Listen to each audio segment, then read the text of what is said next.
Boa tarde a todos e todas. Sejam todos muito bem-vindos, todas muito bem-vindos aí ao nosso quarto encontro do ciclo de conferências Assim Falava Zaratustra, parte 4, organizado pelo grupo de estudos Nietzsche, o GEM, núcleo da UniOeste. O evento está ocorrendo presencialmente, né? E também via YouTube, então trata-se de um evento híbrido. Para que esse momento aí seja mais enriquecedor, a gente sempre incentiva e encoraja que vocês mandem suas perguntas via chat, né? Então, questões, comentários, vocês fiquem à vontade para interagir ao final da fala, né, do nosso conferencista.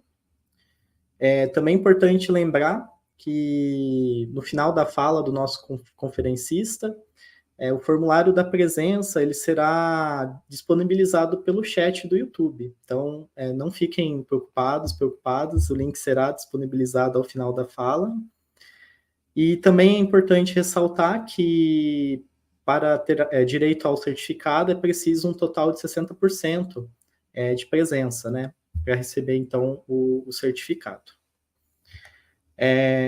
Sem mais delongas, né, gostaria de fazer a apresentação do nosso conferencista de hoje, o professor Dr. Alexander Gonçalves.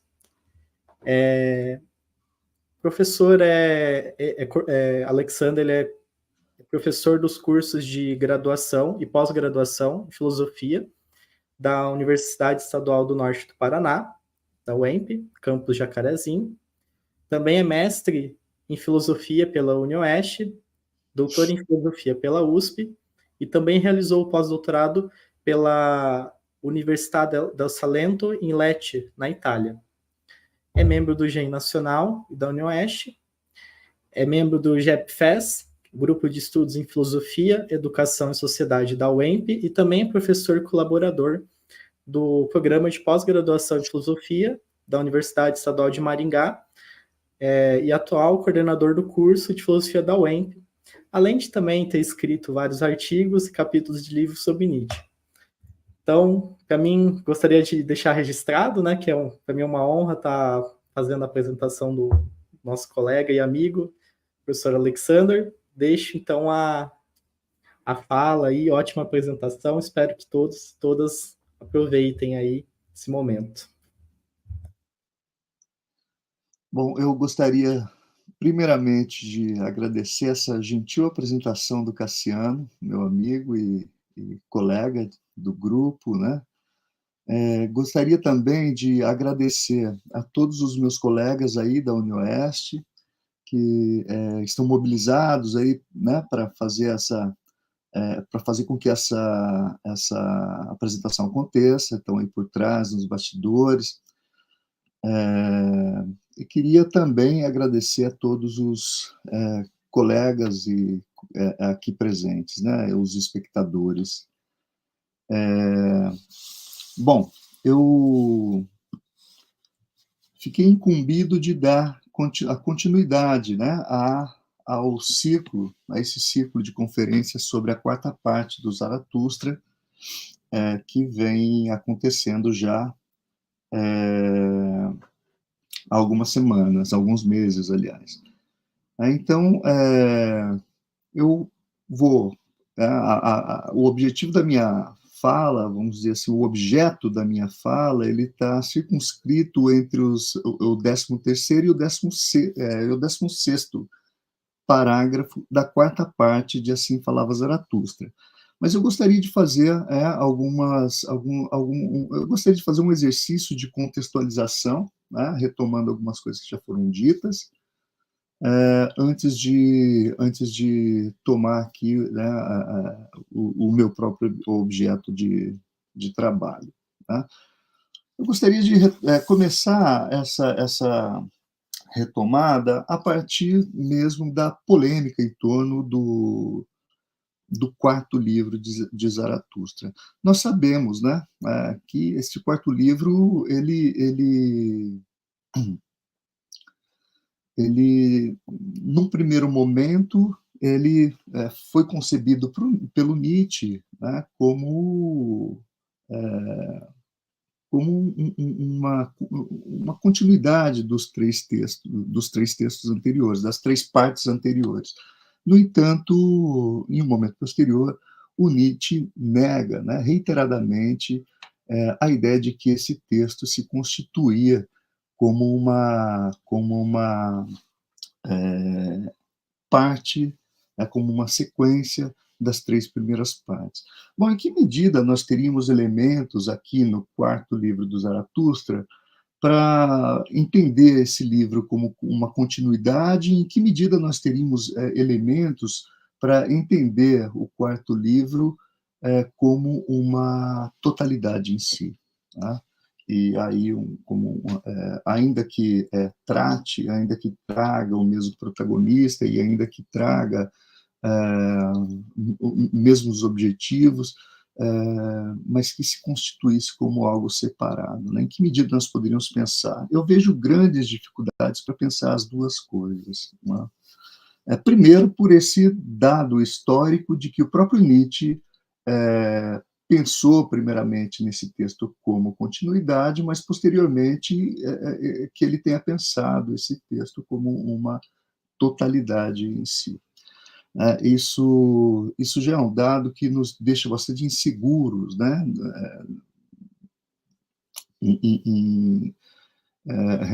Seguros termos aí certezas, né, da natureza desse quarto livro, né? Nós sabemos também, né, isso o Montinari, numa nota à tradução italiana do Zaratustra, ele traz ali que o Nietzsche, antes de escrever a quarta parte do Zaratustra, ele havia planejado escrever uma obra sobre o homem superior. Sabemos que o homem superior, e é disso que eu vou tratar hoje aqui, ele é uma parte central do quarto livro, né? Ele compõe aí o núcleo do quarto livro. Então, Nietzsche havia planejado escrever uma obra, antes de escrever a quarta parte do Zaratustra, uma obra destinada ao homem superior, né? Que seria uma obra autônoma. É possível também verificar em notas póstumas, né? Eu penso aqui particularmente no caderno 31, de 84 e 85, né? Onde estão os esboços ali para o quarto livro, no póstumo 3130, né? de 84 e 85, é que o Nietzsche esboça o título de uma obra que poderia ser, posteriormente, essa quarta parte, né? O título seria Meio-Dia e Eternidade. E o Nietzsche coloca Meio-Dia e Eternidade, de Friedrich Nietzsche, e embaixo, primeira parte, A Tentação de Zaratustra, né? Que constitui realmente um dos momentos também fundamentais do livro, né? Bom, no entanto, esses indícios esses indícios de que a quarta parte poderia ser constituída como uma totalidade, eles acabam também sendo colocados, né, sob suspeita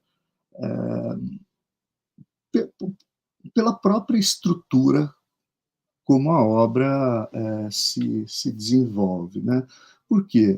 Porque a quarta parte ela dá continuidade, né, ela dá continuidade a um percurso do protagonista, o percurso de Zaratustra, o criador e o destruidor da moral, em direção à realização da superação do homem, né, em direção à realização daquilo que eu venho chamando desde o ciclo passado de uma formação trágica do humano, né? Então, assim, é possível ver continuidades e descontinuidades, e é muito difícil, então, me parece, ter uma posição contundente sobre essa questão, né?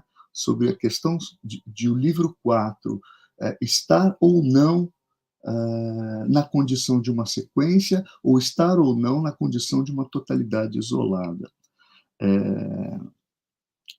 de um ponto de vista estrutural, ele parece sim ter uma estrutura autônoma, né? O livro 4 ele traz um prólogo, tá? Ele traz um protagonista que vai se desenvolvendo no decorrer das suas ações, ele traz o entrelaçamento dessas ações numa temporalidade, né? Numa linha temporal que se desenvolve ali no texto, e ele traz um desfecho também que culmina, né, com a elevação dessa personagem, que é o Zaratustra. Então, ele parece, ao mesmo tempo que ele traz a discussão, ele continua a discussão, ele continua a discussão em torno da superação do humano, ao mesmo tempo em que ele continua tratando do desenvolvimento dessa personagem que é o Zaratustra. Ele parece também, de um ponto de vista estrutural, se constituir como uma obra que poderia ser autônoma, né? Na medida em que é constitutiva de um prólogo, de um desenvolvimento e de um desfecho. Então, vejam, é uma situação muito difícil, é uma situação muito ambígua, e que da qual, assim, o que eu trago são muito mais questões e algumas reflexões do que realmente uma posição, tá? Mas eu gostaria de falar um pouco sobre essa dimensão pedagógica e formativa do Zaratustra, que é a maneira como eu leio o Zaratustra, né? A maneira como eu concebo essa obra, e a maneira como eu venho tratando desde o ciclo anterior, acerca do Eterno Retorno, né? A maneira como eu venho tratando o Zaratustra. O Zaratustra, para mim, ele se insere, e não só para mim, né? Eu falo isso baseado também em alguns encontros, né? Como, por exemplo, com o livro do Bruford, o livro que se chama A Tradição Alemã do Cultivo de Si, Bildung, né? Formação de Humboldt a Thomas Mann. Né? O Bruford ele insere o Nietzsche numa tradição do cultivo de si, na tradição do pensamento da Bildung, no pensamento da formação, um pensamento que, de modo geral, ocupou grande parte do pensamento alemão do século XVIII e XIX, né, sobretudo o humanismo alemão, e que ocupa também um lugar central na filosofia do Nietzsche, né? Nesse sentido, o Zaratustra do Nietzsche ele estaria muito próximo de textos como, por exemplo, Os Anos de Aprendizado de Wilhelm Meister, do Goethe. Tá? Então, é dessa maneira que eu entendo que se constitui, né, o Assim Falava Zaratustra, como um texto de formação, né?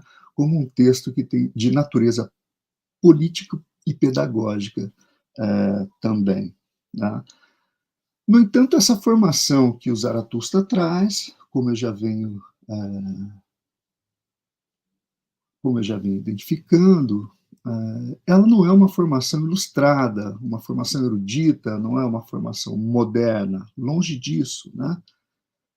Ela é uma formação trágica, tá? Que se constitui através de um procedimento que me parece autopoético, de construção de si mesmo, né? Um procedimento ao mesmo tempo estético e ético, tá? Que, em linhas gerais, consiste no processo de superação do humano e abertura para o além do homem. Né? Nesse ciclo, né, que se dá o que eu chamo aqui de uma formação trágica. Ora, se assim for, né, o Nietzsche parece dar seguimento a um programa que ele já iniciou, ao menos desde o nascimento da tragédia. Não obstante lá, me parece que a formação trágica, né, ela se dá através da experiência estética da música, uma experiência metafísica, né, e do drama ático, né, que ao proporcionar a dissolução da individualidade, né, do princípio de individuação, assim como a sua fusão, a fusão do indivíduo ao uno primordial, essa formação se realiza mais na forma de um consolo metafísico. Aqui no Zaratustra, essa formação se depara com novos expedientes. Né? Daí a questão que se coloca é: que tipo de experiência exige essa nova formação? No que diz respeito ao livro 4, eu gostaria de sugerir que essa formação trágica ela se realiza a partir de uma superação da condição humana, né? A partir de um processo gradativo, como eu disse, autopoético, de criação de si mesmo, de estilização de si mesmo, que o Nietzsche designou pela expressão tornar-se o que se é. Né? Portanto, é libertando-se daquilo que não se é, do vulgo, do público, da plebe, que o indivíduo pode criar a si mesmo a partir de seu grande egoísmo e da sua grande vontade de si. É estilizando-se, tornando-se o que se é, ou em outros termos, realizando a sua plena formação trágica, né, que consiste a busca aí desse personagem, que é o Zaratustra, no quarto livro. Vejam, a discussão que se dá em torno do homem superior é justamente essa discussão do afastamento do vulgo, né? Do afastamento do vulgo, do afastamento do comum, do afastamento do comunitário, do universal, em direção a um si mesmo, né? Em direção ao que se é. Como eu disse, nesse movimento que se dá o processo de formação zaratustriano. Né? Bom, para a análise do texto, então, vou entrar agora na análise, né, do texto propriamente dito. Eu vou me utilizar aqui de uma metodologia de leitura imanente, só saio do texto do Nietzsche para consulta de alguns póstumos e de alguns comentadores, tá? E me proponho aqui a seguir, né, de maneira muito modesta, né, o itinerário do Zaratustra no quarto livro, e particularmente, né, dos parágrafos 13 ao 16, né, tendo em vista esse compromisso de Zaratustra com a formação. Vamos lá, então. Né? A parte 4. Vou retomar alguns temas que já foram ditos aqui, antes de entrar no meu tema propriamente dito. Né? A quarta parte tem o início com o parágrafo A Oblação ou Oferenda do Mel. Né? É interessante essa quarta parte porque ela se configura, né? ela se configura ali com a mesma composição cênica do prólogo de Zaratustra. Zaratustra se encontra em frente à sua caverna, agora grisalho e envelhecido, numa solidão de meses e anos, acompanhado apenas de seus animais, a águia, o seu orgulho, o animal mais orgulhoso sobre a terra, e a serpente, a sua prudência, né? O animal mais prudente também sobre a terra. Então, veja, é a mesma configuração cênica do prólogo, né? Do prólogo de Zaratustra. Né? Eu gostaria só de reafirmar aqui também a minha interpretação a respeito dos animais do Zaratustra. Para mim, a águia, né, o orgulho e a serpente são configurações pulsionais, né, são afetos. E eles aparecem em momentos fundamentais da obra, né? No início, já no início já do prólogo, no encontro do Nietzsche com a visão do eterno retorno, e no fechamento do quarto livro também, quando o Nietzsche se afasta, né, dos homens superiores, refuta os homens superiores, lá estão, né, essas configurações afetivas, né, o orgulho e a prudência, né, a águia e a serpente. Bom, nesse início, né, na oblação do mel, Zaratustra, sentado numa pedra, à frente de sua caverna, ele é indagado pelos seus animais, que lhe perguntam se ele estaria ali à procura de sua felicidade. Ao que o Zaratustra responde, né? Que importa a felicidade? Há muito tempo eu já não aspiro à felicidade, aspiro à minha obra. No que diz respeito a essa quarta parte, eu compreendo que essa obra a qual Zaratustra aspira é a criação dele, de si mesmo, né? É o tornar-se o que se é o si mesmo como obra. O próprio Zaratustra que se torna aquilo que é a partir de um movimento de dupla libertação, né? E criação. Né? A libertação daquilo que não se é, da compaixão, do amor ao próximo, etc. E a criação de si mesmo, né? A partir desse egoísmo e desse amor de si próprio. Então, me parece que a aspiração de Zaratustra pela sua obra está marcada por esse duplo movimento, ao mesmo tempo libertário e criativo, né? Ao mesmo tempo negativo e propositivo, né? O que também me parece que aponta para dois registros da ideia de liberdade em Nietzsche, né? Esse registro ético da libertação e esse registro estético da criação.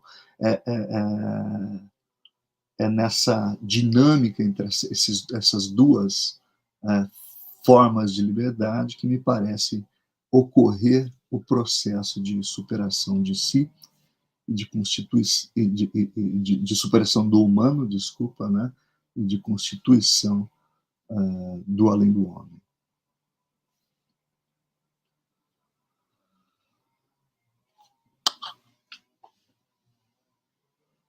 Bom, além da cena, né, já além da cena já anunciada aqui, que se repete, né, a cena do prólogo, né, o percurso de Zaratustra em relação à sua tarefa formadora remonta também àquele percurso anunciado no prólogo. Porém, aqui, né, o Zaratustra muda radicalmente o seu método. Lembremos, né, assim como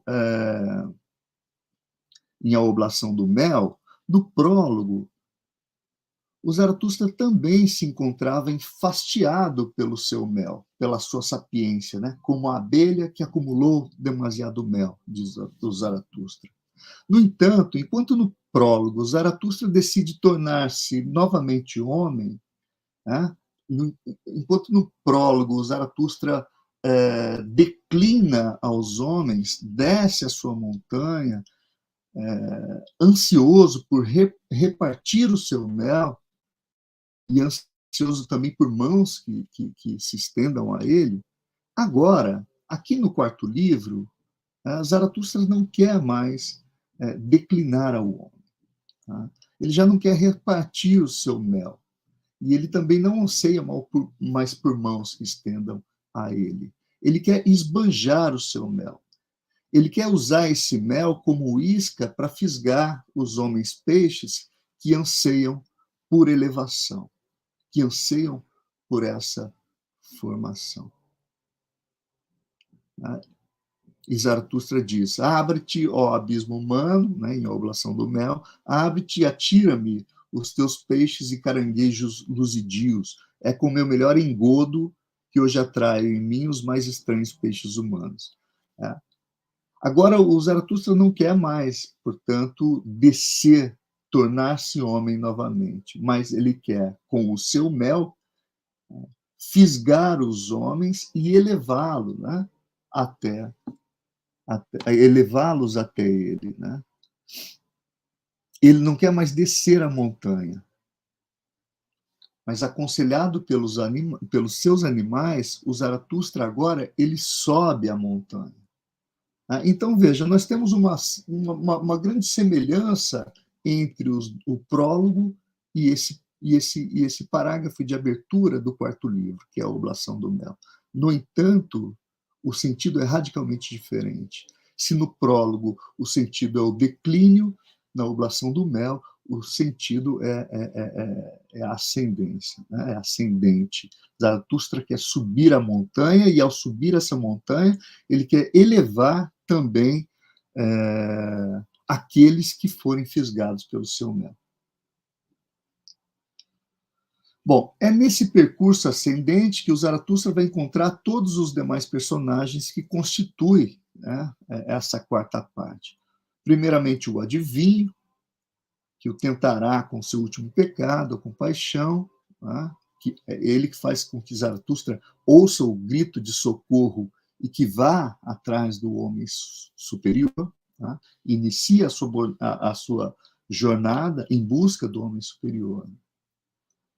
E é notório aí como Nietzsche delineia cada personagem como um tipo constitutivo, né, de um afeto dominante. O adivinho, os reis, o consciencioso do espírito, o feiticeiro, o aposentado, o homem mais feio, o mendigo voluntário, o viandante sombra, né, que ao mesmo tempo é sombra. Todos esses personagens constituem personagens tipos, né, uma espécie de catálogo tipológico que compõe a quarta parte de Zaratustra e que compõe aquilo que o Zaratustra vai chamar posteriormente de homens superiores, né, do tipo homem superior. Né? Eles são os estranhos peixes humanos que são pescados pelo Nietzsche. Né?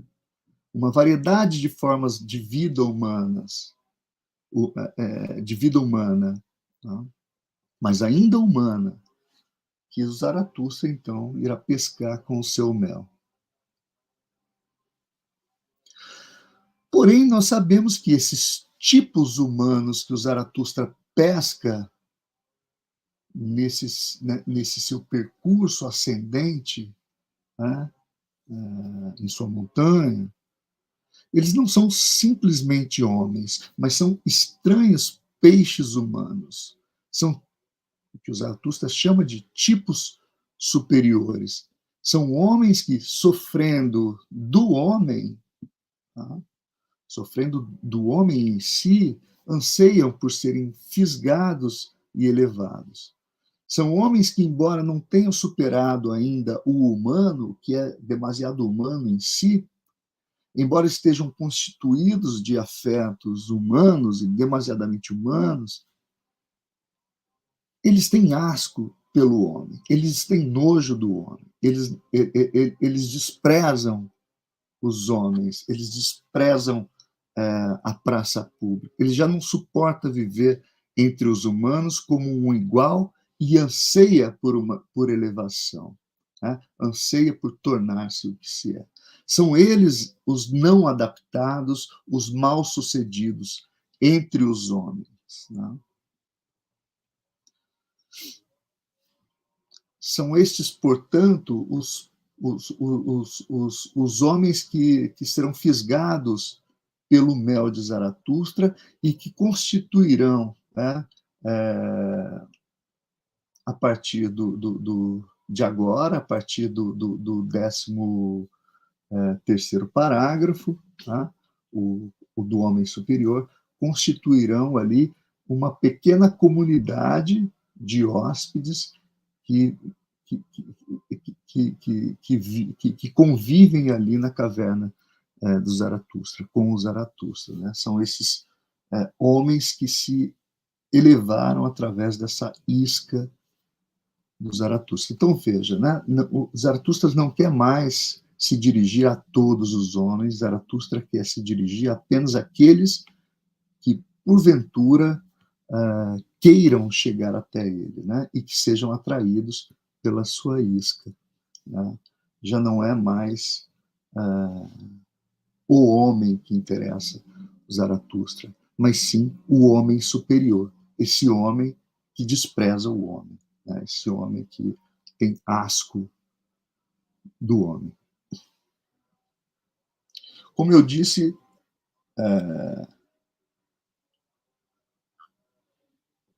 o Nietzsche havia preparado, antes de se redigir o quarto livro de Zaratustra, Nietzsche havia preparado, já havia intentado, né, escrever uma obra sobre o homem superior. O homem superior consiste realmente no núcleo desse quarto livro, né? Por quê?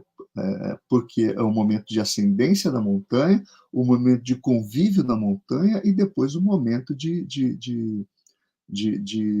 transfiguração do Zaratustra. São 3 momentos. O momento central do texto, vamos dizer assim, é o momento em que Zaratustra, em sua caverna, convive com isso com esse tipo que ele chama de homem superior. Esses peixes que ele pescou durante o seu percurso ascendente, né?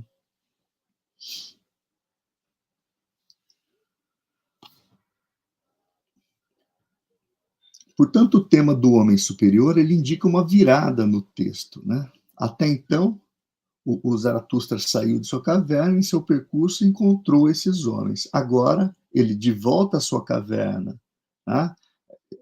Esqueci de dizer, né, que na medida que o Zaratustra encontra esses homens superiores, ele os convida para que eles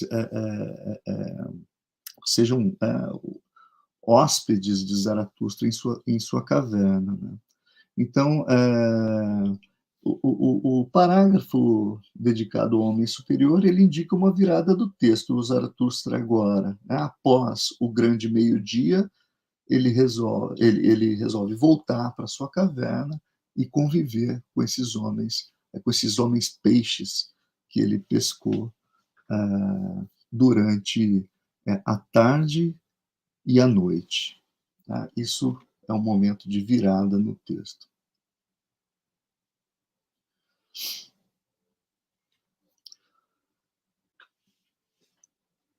Então, já de início parece ficar demonstrado, já no início desse parágrafo, parece já ficar demonstrado de que modo a parte 4 do Zaratustra, ainda que persiga o mesmo objetivo das partes anteriores, o faz de maneira distinta. E fica muito claro nessa passagem de O Homem Superior.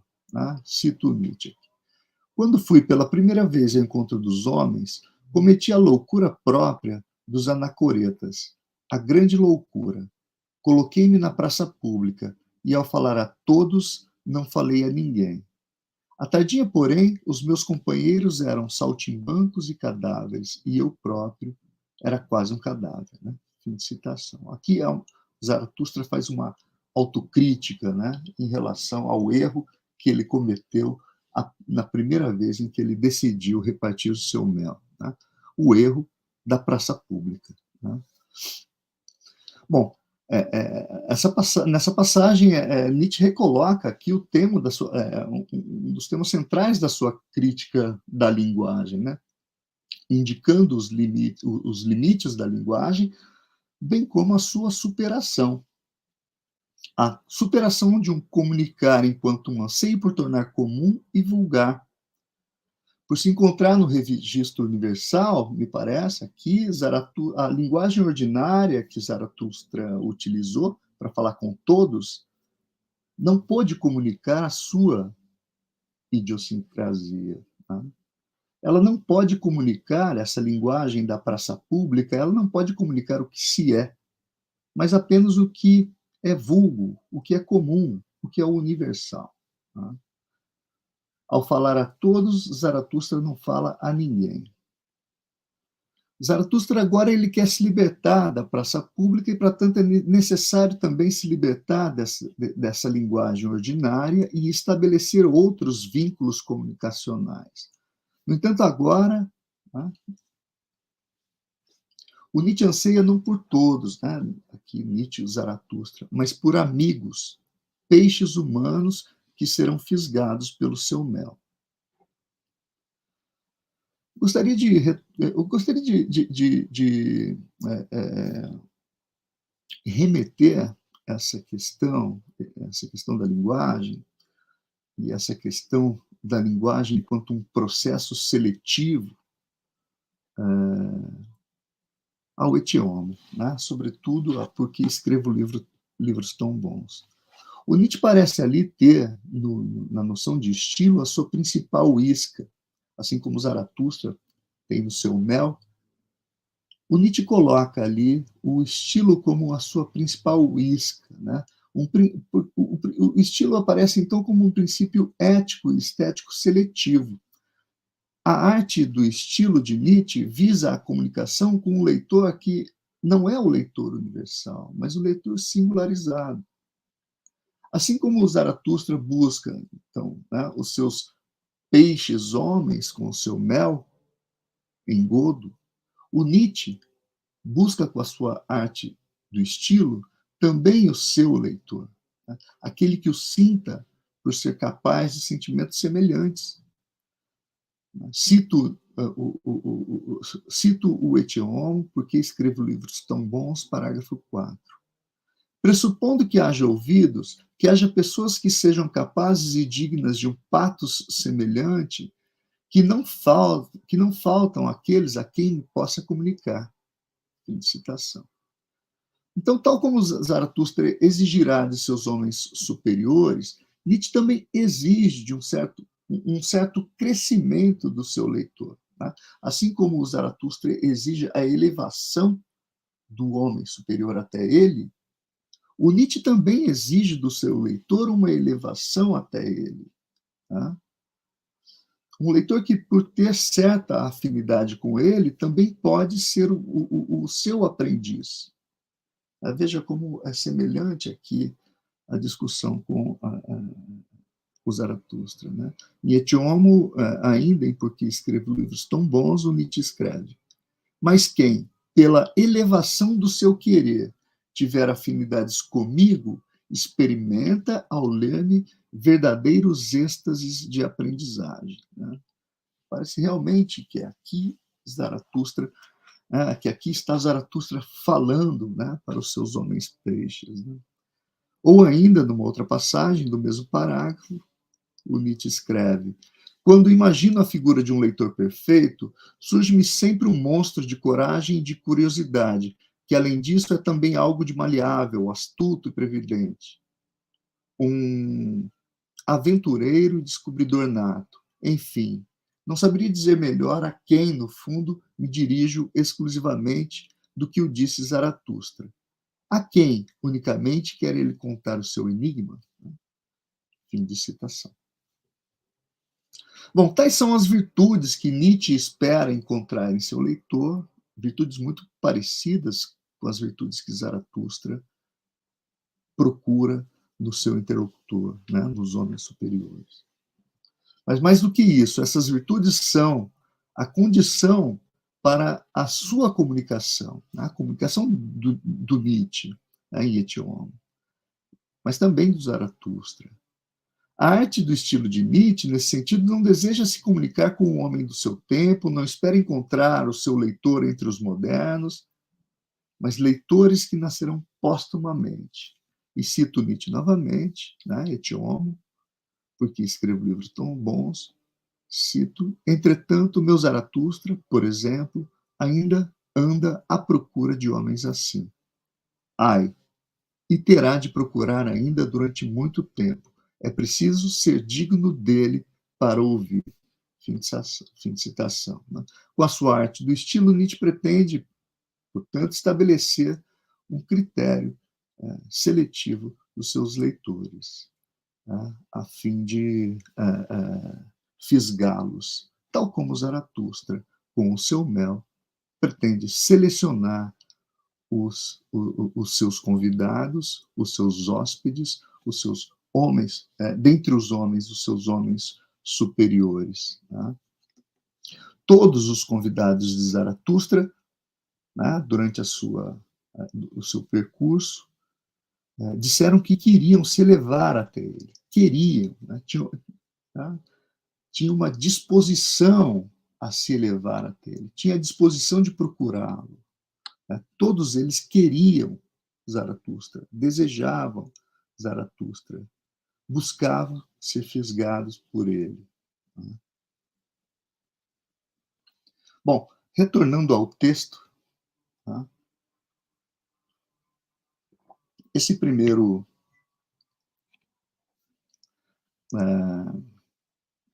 esse 13º parágrafo do homem superior inicia, tá? Zaratustra inicia aqui o parágrafo advertindo os homens superiores em relação aos grandes perigos, né, que podem assolar o homem superior. O primeiro deles é o perigo da praça pública, o perigo da igualdade, da desconsideração das diferenças, o perigo da pequena política e de tudo que deseja se rebaixar e igualar, né? Ali, no, no, no, na primeira seção do primeiro parágrafo, é esse o perigo anunciado por Zaratustra em relação aos homens superiores. Vós, diz Zaratustra, né, homens superiores, aprendei isto comigo. Na praça pública, ninguém acredita em homens superiores. E se quiserdes lá falar, pois bem. Mas a plebe piscará os olhos e dirá, somos todos iguais. Né? Porém, Zaratustra anuncia aí, né? Aliás, anuncia aí não, já havia anunciado no livro, mas ele retifica aí, né, aos homens superiores que com a morte de Deus, perante a plebe, não queremos mais ser iguais. Né? Então, o primeiro perigo que o homem superior parece se deparar é o perigo da praça pública e o perigo da igualação dos não iguais. Né? No entanto, Zaratustra adverte, olha, mas não há mais Deus. Então, nós não precisamos mais nos submeter à vontade da plebe. Né? Nós não somos mais iguais. Tá? E não queremos mais ser iguais. Essa é a ideia, não queremos mais ser iguais. Vejam, o momento aqui, né, com os homens superiores, né, esse momento do 13º parágrafo, foi um momento em que ocorre efetivamente o ensinamento do Zaratustra. Né? Na segunda sessão, o Zaratustra vai advertir os homens superiores de que, com a morte de Deus, chega o grande meio-dia, o momento em que o homem superior se torna dono e senhor. Tá? E diz, vamos, vamos, homens superiores, só agora está de parto a montanha do futuro. Deus morreu. Agora queremos nós que viva o além do homem. Então, esse seria o segundo ensinamento de Zaratustra aos homens superiores. Né? Nesse momento, ali, sua caverna, naquele convívio que se dá entre após o meio-dia, à tarde, né? e à meia-noite. Tá? É o período em que ocorrem aí esses ensinamentos. Né? O terceiro ensinamento, né, aí nessa terceira sessão, ainda do 13º parágrafo, o Zaratustra adverte os homens superiores em relação ao perigo da gente miúda que quer conservar o homem. Né?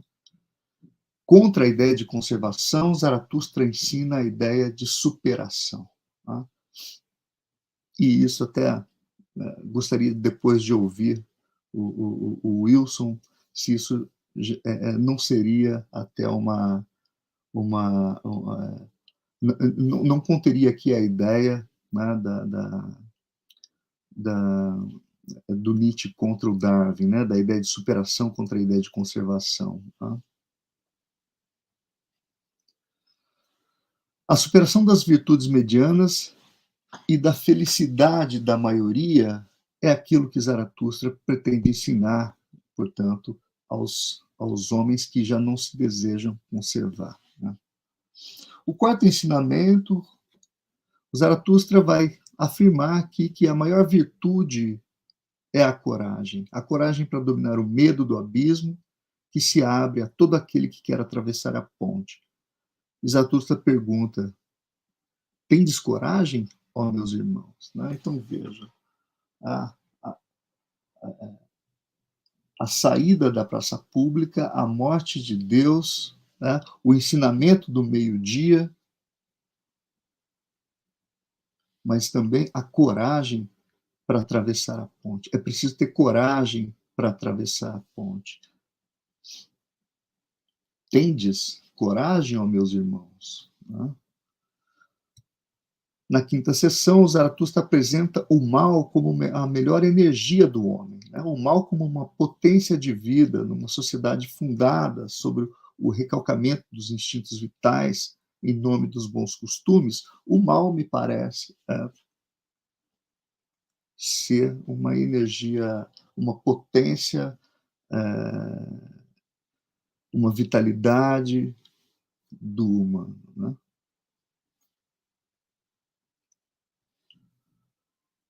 Na sexta sessão, né, Zaratustra adverte acerca do sofrimento do homem, o sofrimento do homem como elemento constitutivo, né, dessa formação trágica.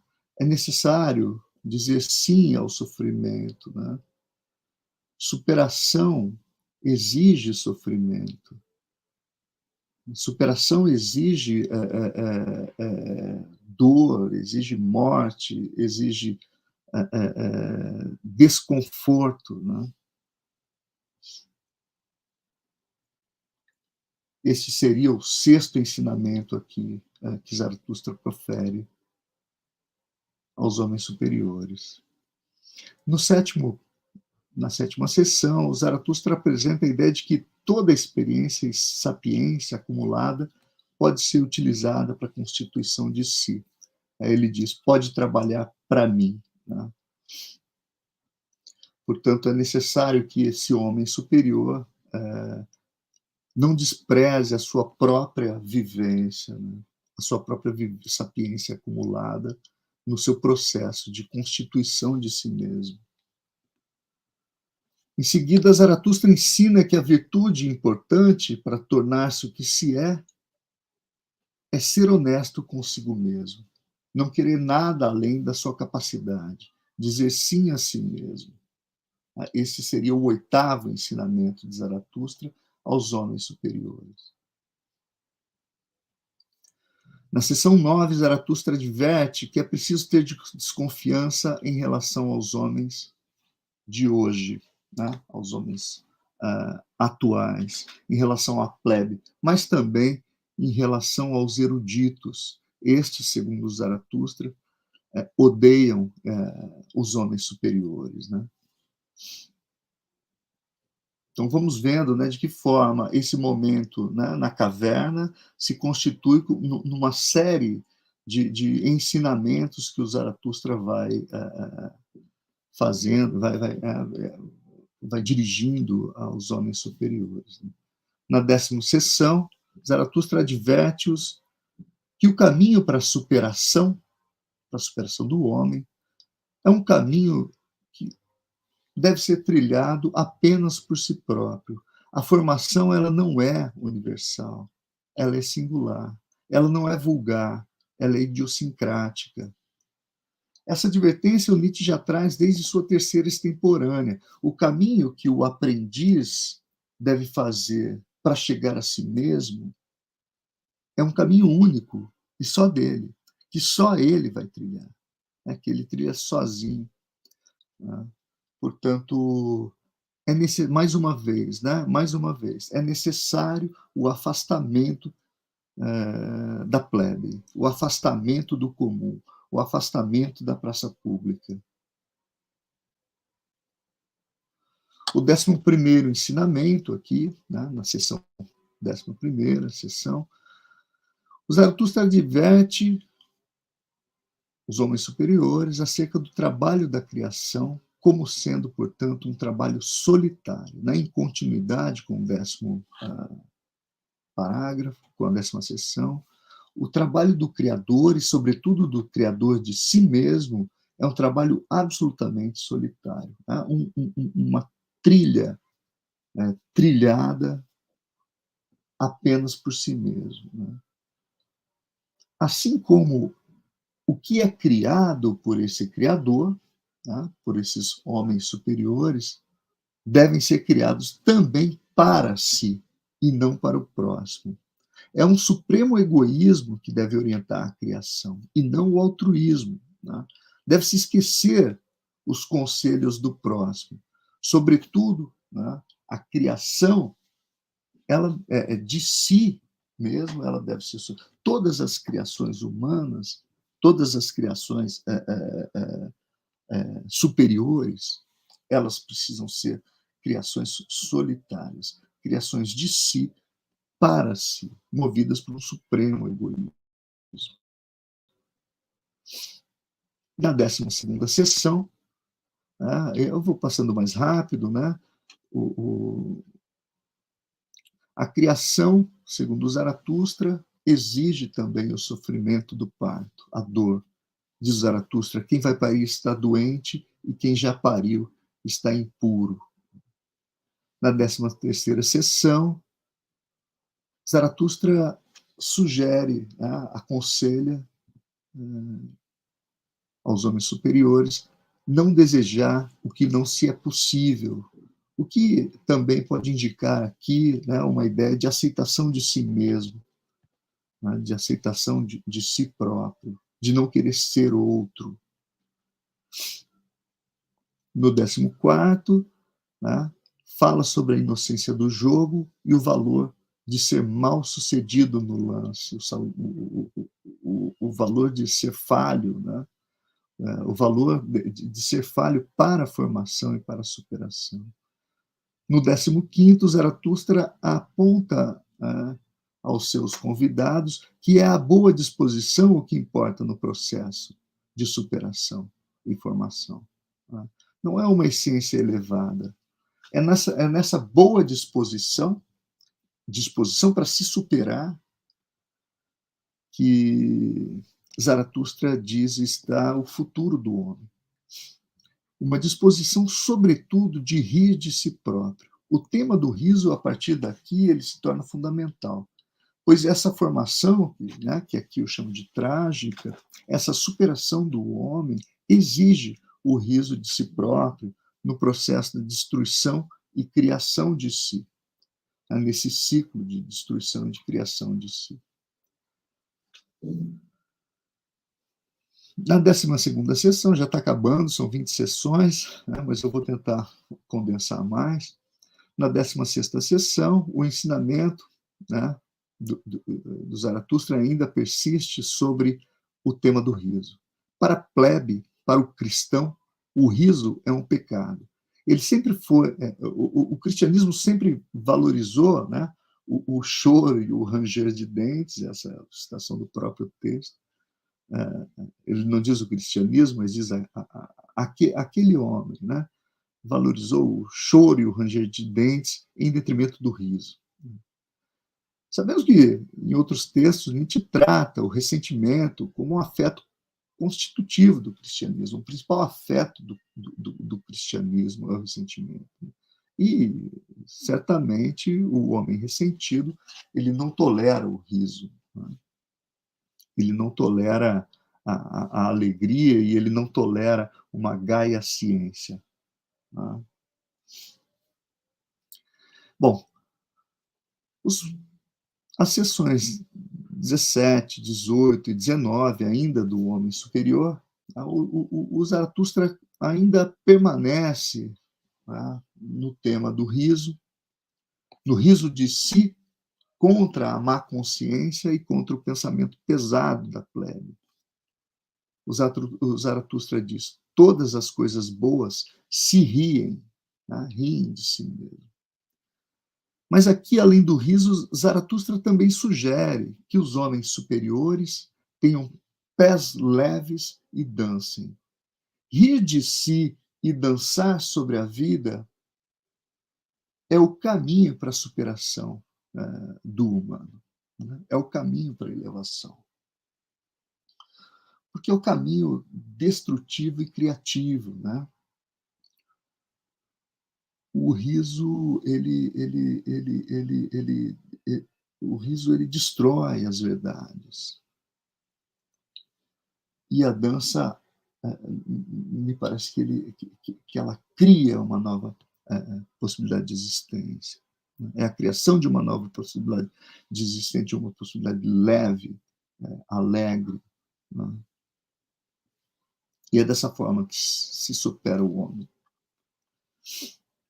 E aí, no 20º e último ensinamento de Zaratustra aos homens superiores, aí dessa seção dos 20 ensinamentos, o Zaratustra conclui. Aqui eu cito o texto.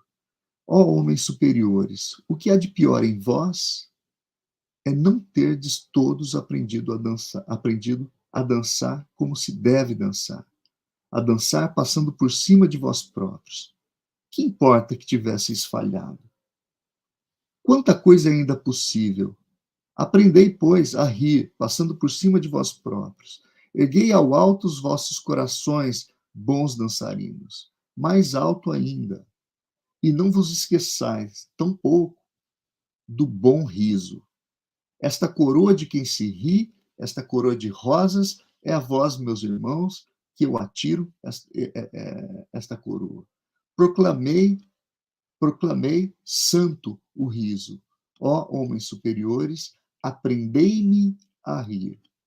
Então, a conclusão aqui, na 20ª sessão, me parece indicar o caminho da superação, o riso e a dança. Tá? A vida leve, a vida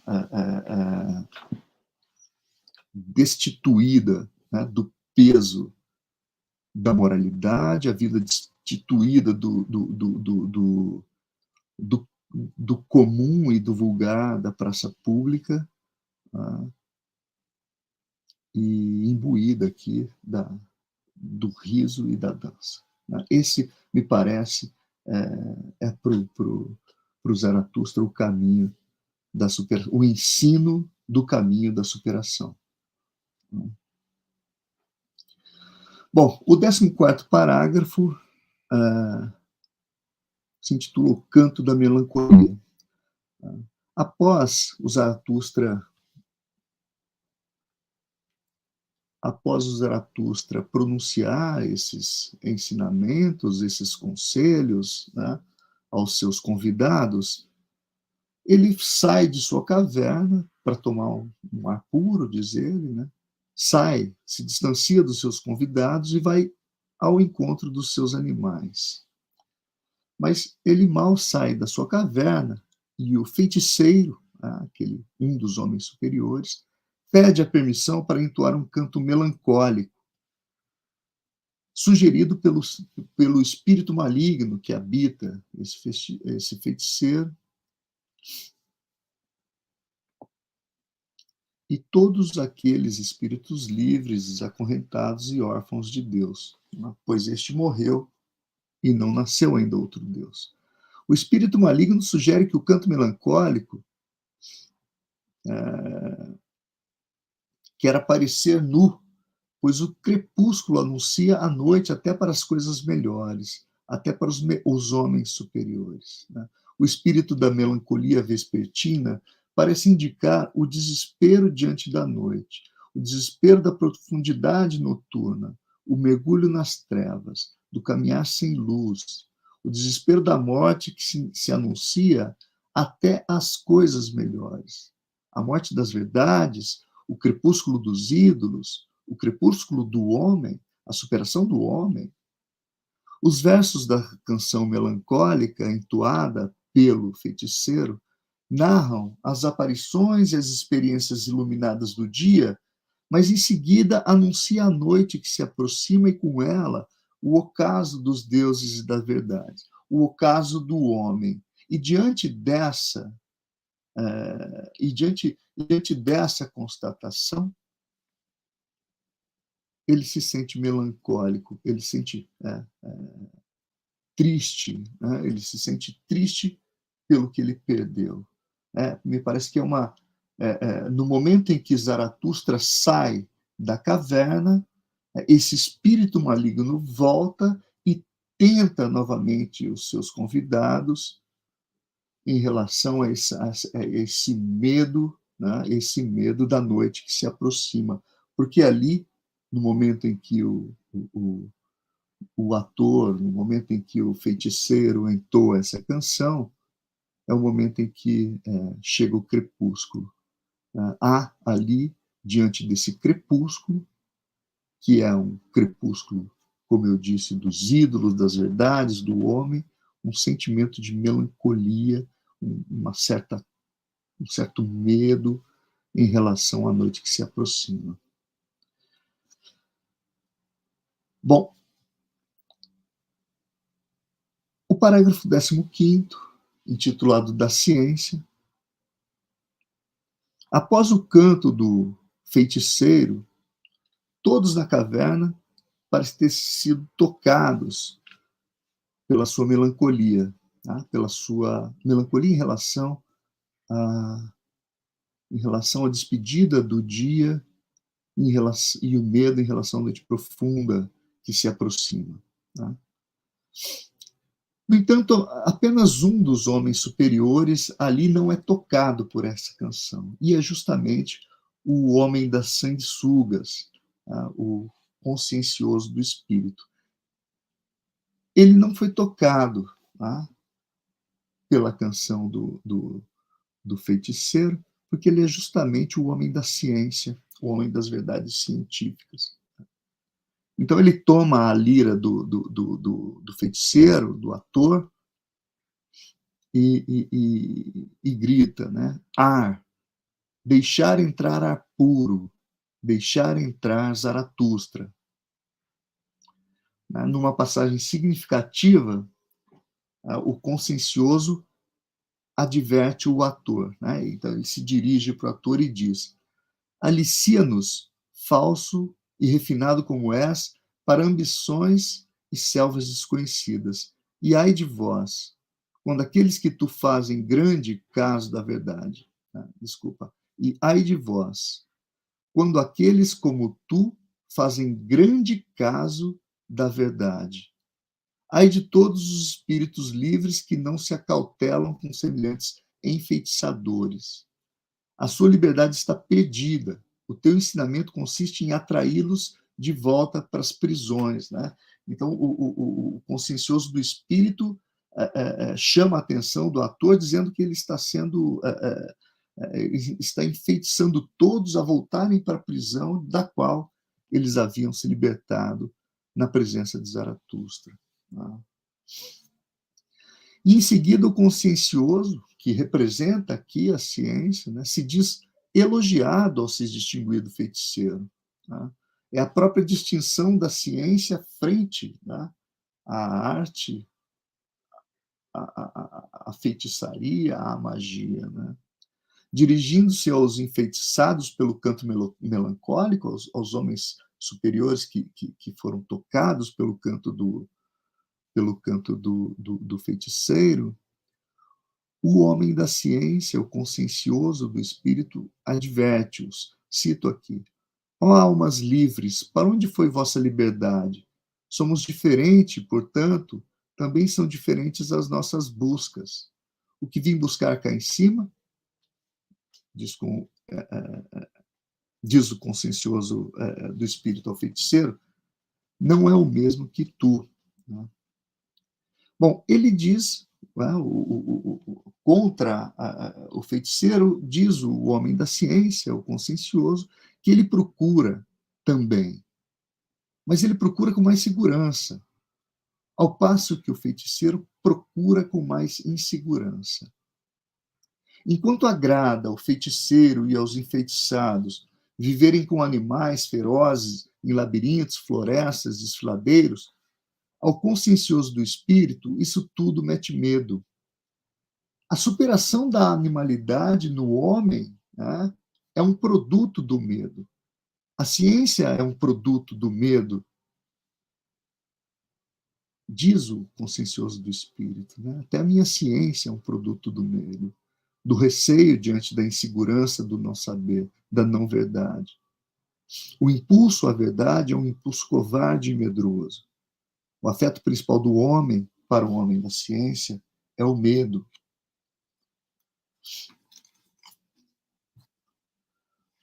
No entanto, Zaratustra volta, nesse momento, para a caverna e postula justamente o contrário. Aqui vou ler a passagem, né?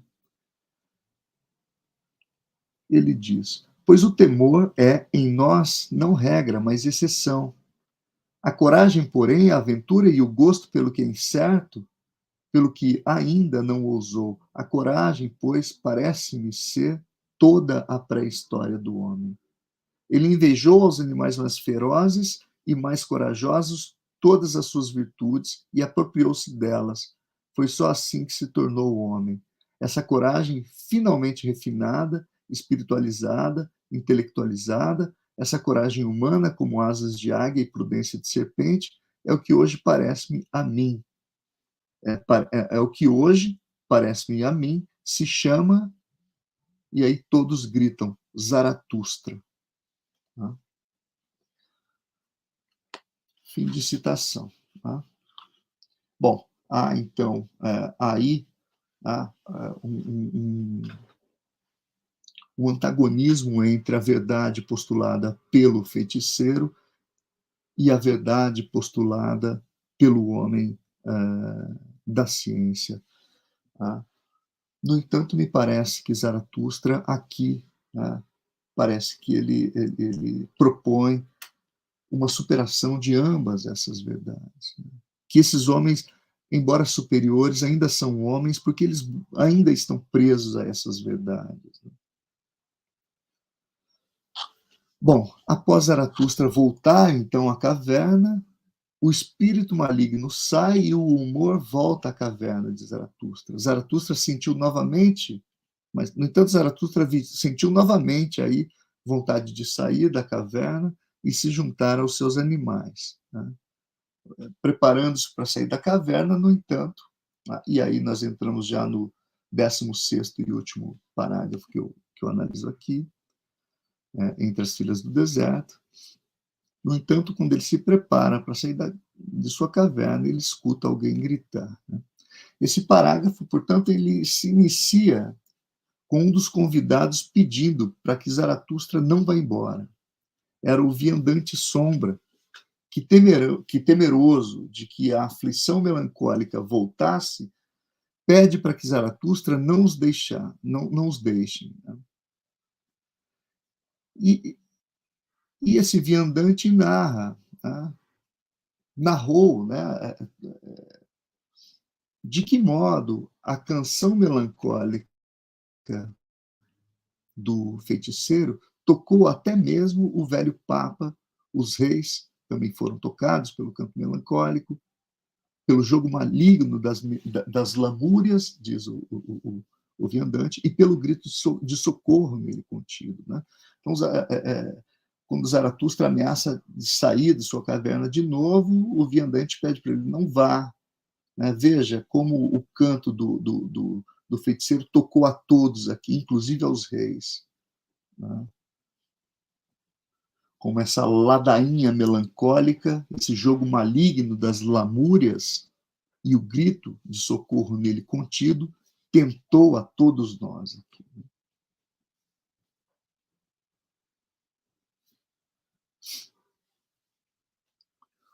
Todo o ar, então, viciado da caverna, na presença de Zaratustra, ele se torna um ar puro, e é por isso que o viandante quer a presença de Zaratustra ali, para que eles não sejam de novo tentados.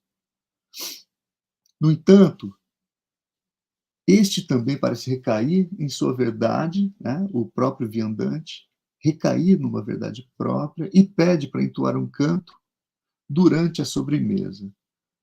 O canto do viandante se inicia e termina com o seguinte verso: Ó deserto, o deserto alastra, ai daquele que contém em si desertos. O canto do viandante se inicia e finaliza com esse verso. É um canto que entoa um ceticismo libertário, um ceticismo europeu, como ele chama, e que supera tanto a verdade mágica entoada pelo feiticeiro, quanto à verdade científica do consciencioso. No entanto, ele ainda é revelado, esse ceticismo ainda é revelado com certo temor e uma certa ainda amarra ao humano, ao homem, né? Quando, por exemplo, ele diz: o deserto alastra, ai daquele que contém em si desertos, né?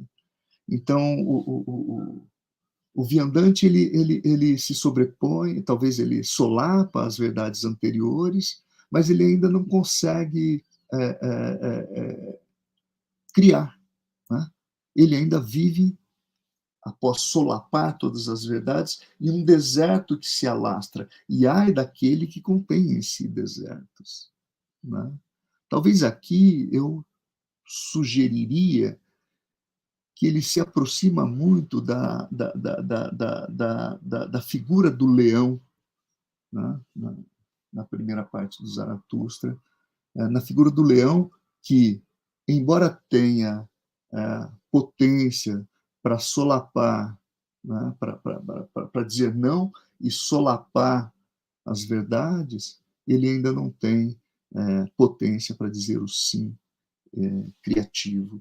Embora ele tenha uma potência libertária, ele não tem uma potência criativa, né? Me parece que esse viandante ele faz esse papel.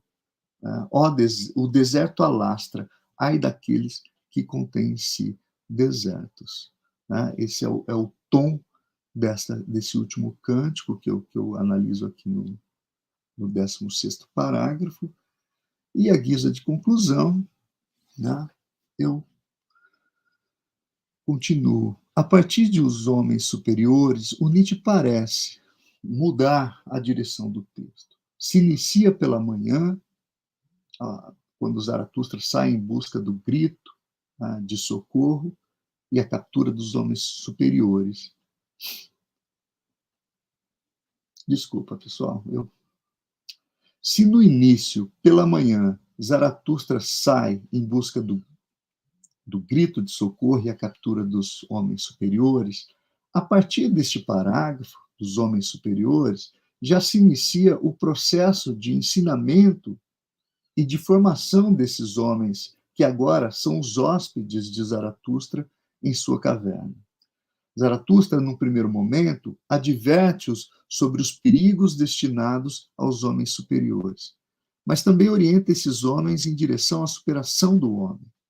Durante tal processo, alguns convidados se levantam e, na ausência de Zaratustra, caem em regresso, em tentação, o que ficou claro nos cânticos entoados. Mas, em seguida, ao se colocar novamente no interior da caverna e na presença dos homens superiores, Zaratustra recobre o ar de pureza a coragem e o anseio pela superação. Eu finalizo aqui, porque de agora em diante nós devemos esperar as considerações do professor Stefano Bucelato. Tudo bem? Agradeço a todos pela atenção, agradeço ao Cassiano pela parte técnica. Obrigado. Parabéns, Alexander, pela excelente exposição. Gostei bastante. Gostaria de começar, então, trazendo a resposta do professor Wilson, né, sobre a questão proposta durante a exposição, né? A resposta foi a seguinte. No discurso da superação de si mesmo, lá do segunda parte do Zaratustra, a referência a Darwin é mais explícita. Aqui, né, no caso da quarta parte, acho que a referência é mais ampla, vale para todo artifício de valores e entes absolutos imutáveis, que buscam ilusoriamente parar o vir a ser. Sobre a relação da parte quarta com as outras, em 23 de fevereiro de 1887, houve um forte terremoto em Nice, mais de 1.000 mortes na região, quando Nietzsche estava presente. Ele escreveu várias cartas para amigos, mãe e irmã sobre o evento. Em algumas delas, fala que o prédio do quarto, em que escreveu a terceira e a quarta parte do Zaratustra, será demolida. Então, pelo menos nessa época, tudo indica que ele pensava ali numa continuidade. Ele fala nessas cartas de terceira e quarta partes do Meu Zaratustra.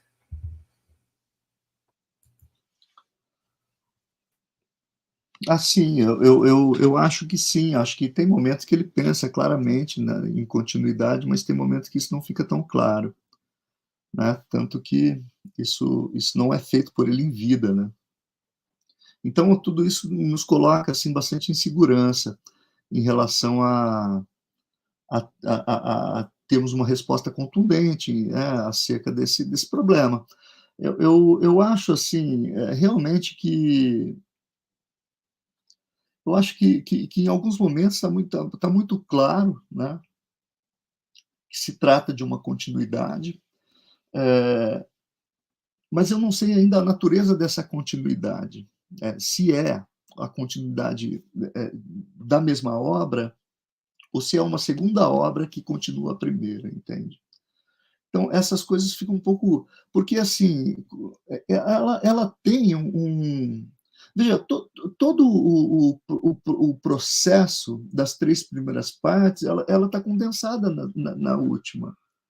Ela se constitui como uma totalidade. A oblação do mel é a retomada do prólogo, né? E depois você tem todo o desenvolvimento desse personagem que agora é ascendente, e depois, né, o fechamento, a conclusão, né? Então você tem uma estrutura, vamos dizer assim, uma estrutura dramática que ela pode compor uma totalidade, né? Então, isso tudo torna difícil esse problema, né? Isso tudo nos coloca em dificuldades. Né? Que é uma continuidade, me parece que é claro, mas a natureza dessa continuidade, que para mim ela é um pouco mais delicada, né? Um dos aspectos, justamente por conta desse caráter de constituir, dela se constituir como uma estrutura autônoma, é uma estrutura dramática e autônoma. Perfeito.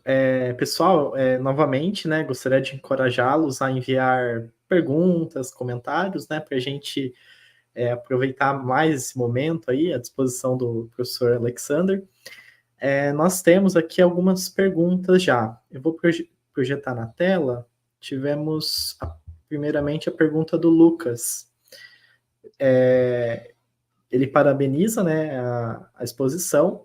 Ele pergunta se você concordaria com a leitura de Hort, que a filosofia de Nietzsche pode ser considerada, de modo geral, a proposta de uma filosofia privada para a constituição de si. Olha, Lucas, eu agradeço a questão.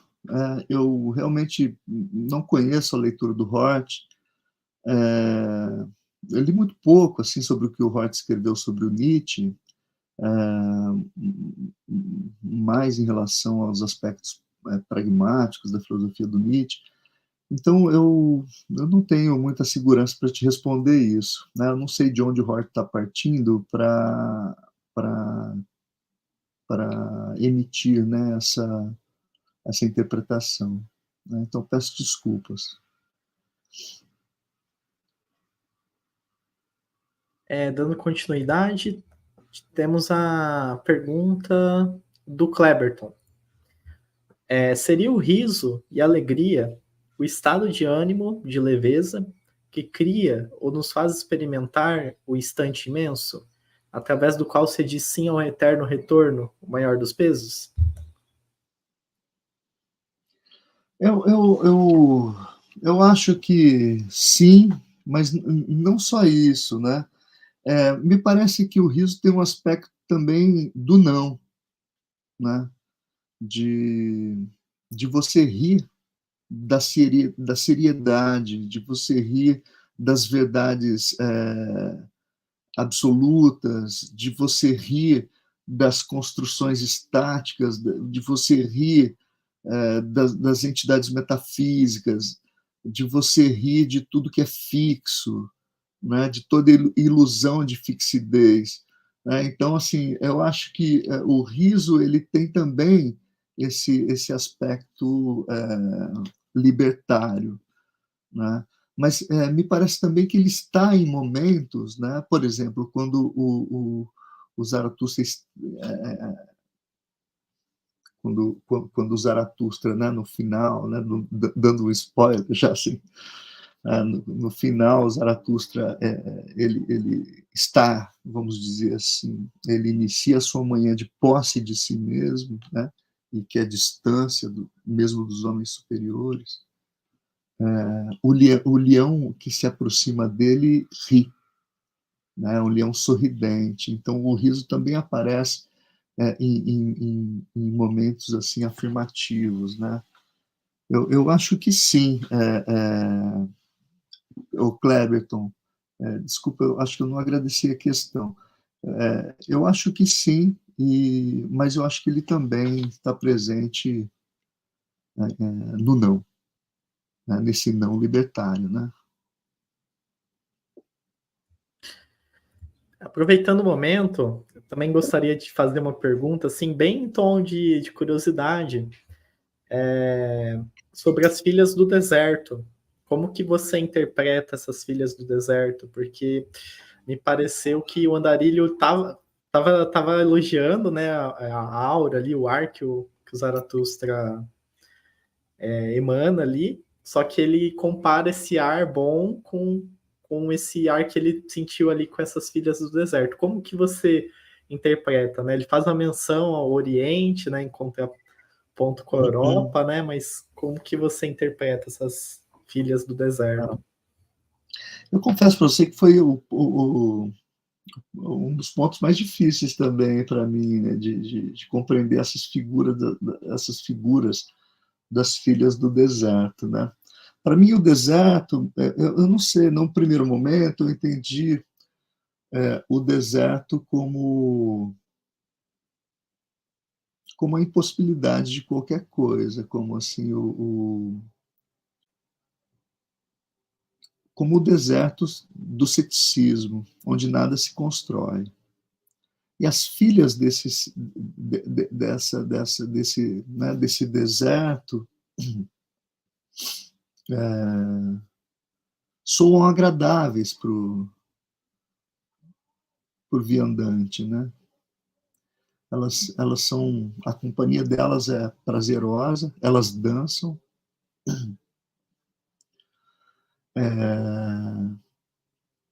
ele tem ali uma vivência muito entre elas, uma vivência muito próxima, me parece, da superação.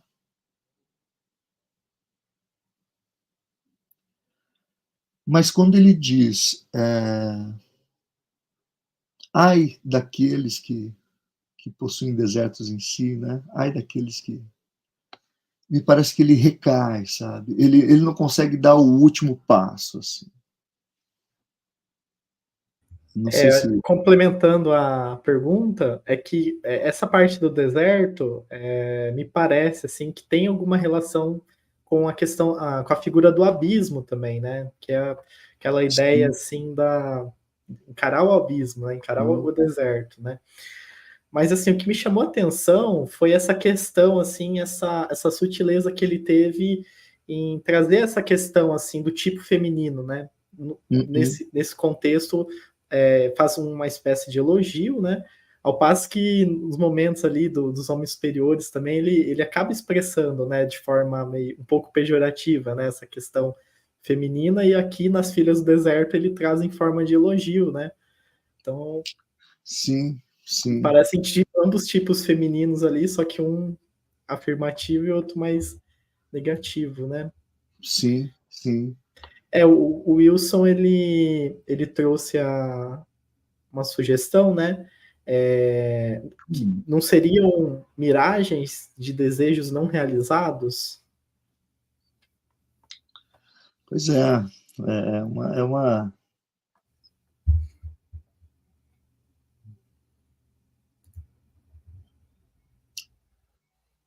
Eu confesso assim que eu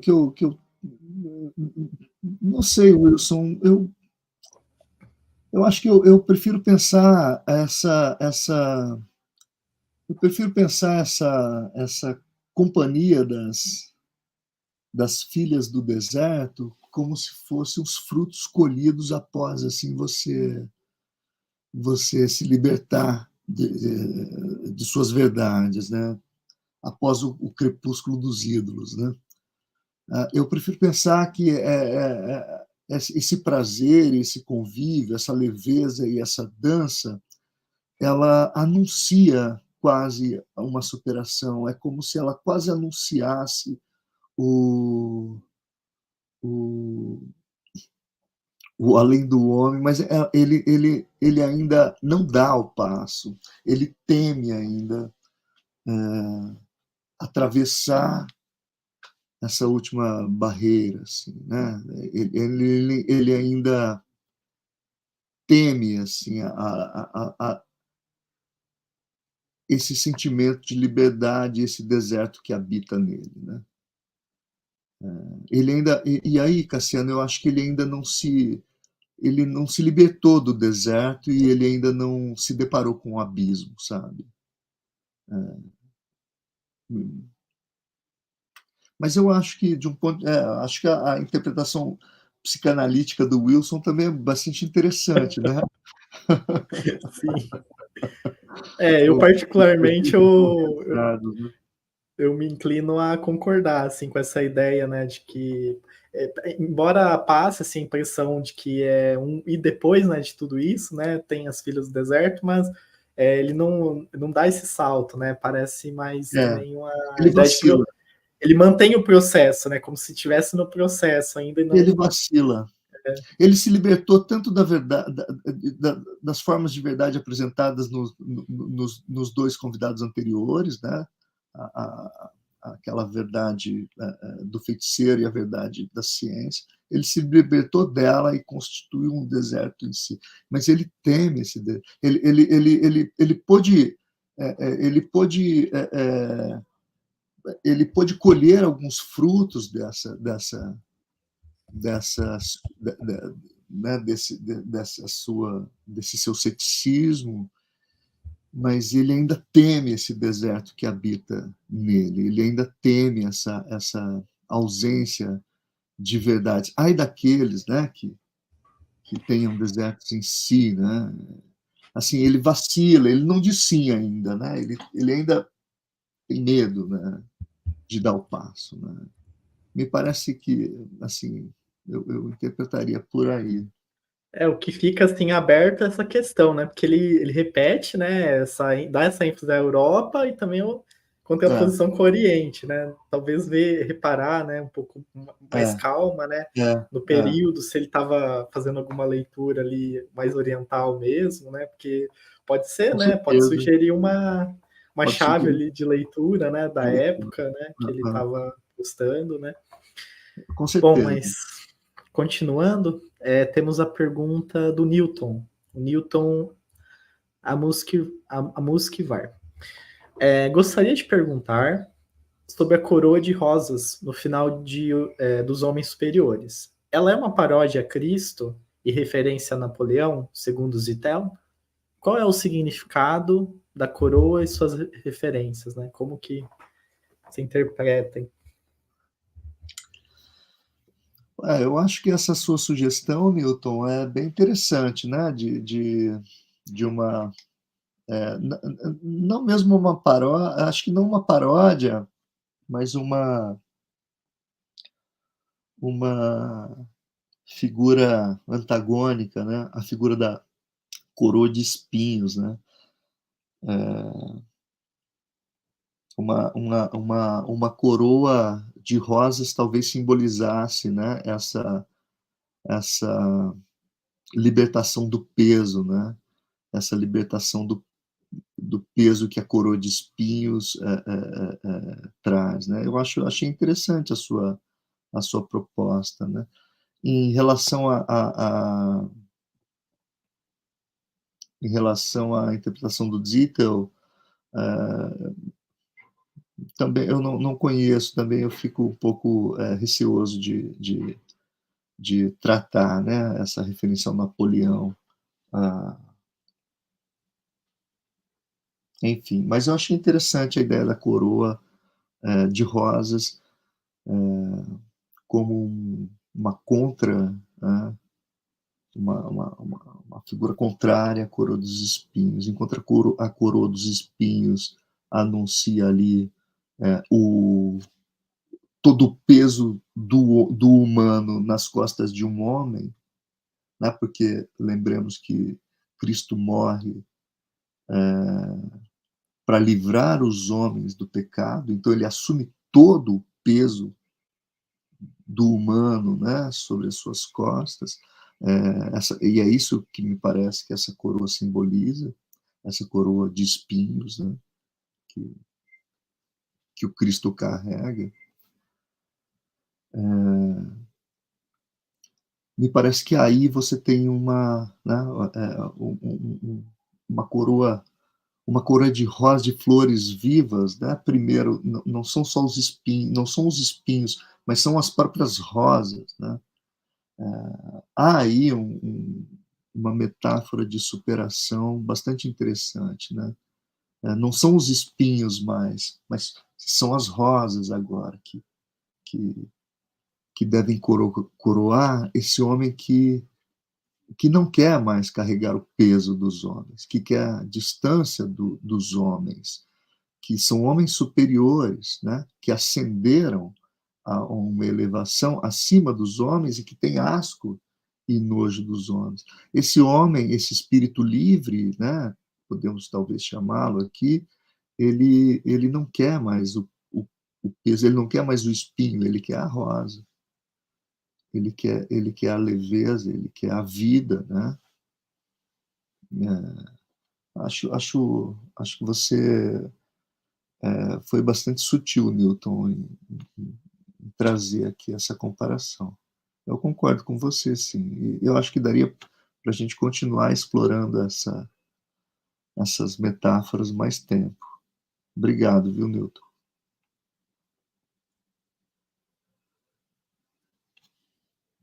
Aproveitando essa relação, né, religiosa, também no último encontro nós houve essa questão, a relação do asno também, né? Porque não vou lembrar assim com muita precisão, mas a ideia é de que Jesus ele volta para Jerusalém montado em um asno. E inclusive no final, né, na última parte, tem, né, essa questão do volta novamente essa ideia do asno e parece uma outra possibilidade de relacionar, né, com essa Sim, questão sim. religiosa, né? Eu acho que o Zaratustra está povoado de metáforas religiosas, cristãs, orientais, né? Ele está povoado dessas metáforas, assim, e isso não é fortuito, né? Já que ele se propõe a superação né, de todos os valores, seriam só os valores cristãos aí envolvidos. Então, me parece que essa confluência de vários símbolos religiosos que compõem o Zaratustra tem a ver também com essa totalidade de valores que ele pretende superar, né? Então acho que se não temos mais perguntas, gostaria de agradecer novamente a excelente exposição do professor Alexander. Gostaria de lembrá-los também a preencher a lista de presença. Eu deixei fixado no topo do chat. Também reforço novamente o convite, né, para então nosso último encontro com a apresentação do professor Stefano Buzzelato, né, que vai então encerrar de vez, né, com esse ciclo, né, envolvendo Zaratustra, né, a parte quarta parte, últimos discursos ali, e imagino que tenhamos um ar aí de conclusão, né? Então acho que vai ser bem bacana, bem interessante. Fica o convite a todos e todas. para então dia 29, última apresentação. É isso, então, Alexander, foi um prazer. Obrigado a todos e todas que participaram e puderam acompanhar, né? Desejo, então, um abraço, um ótimo final de semana e até a próxima, né? Cassiano, para mim também foi um prazer, viu? Obrigado pela condução aí dos trabalhos e até a próxima. Agradeço a Tchau. todos também pelas perguntas e pela participação.